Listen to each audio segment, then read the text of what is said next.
बोलिए शंकर भगवान की।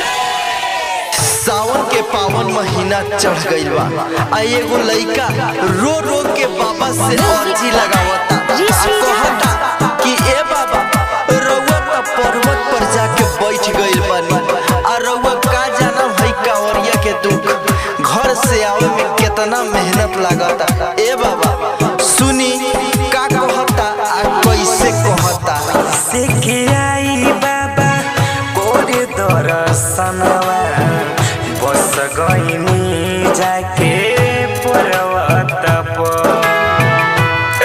ए बाबा अरे कैसे के आई बाबा कोरे दर्शनवा बस गईनी जाके पर्वत पर।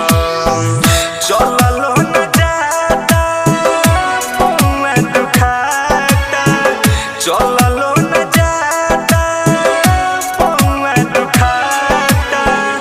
उगल बा बड़ी घमावा कैसे के आई बाबा कोरे दर्शनवा बस गईनी जाके पर्वत पर। बस गईनी जाके पर्वत पर।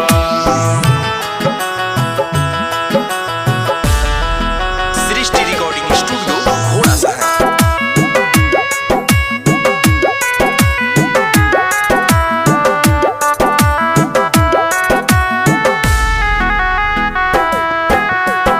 कंधावा पकावर बाके माथे मोटहरिया लमहर बाके डगरिया।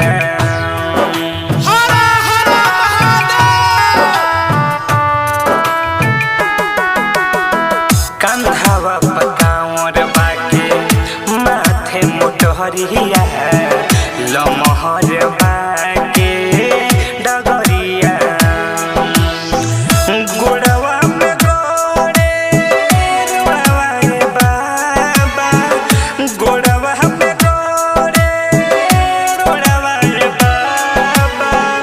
जपी तोहरे नामवा कैसे के आई बाबा कोरे दर्शनवा बस गईनी जाके पर्वत पर। बस गईनी जाके पर्वत पर।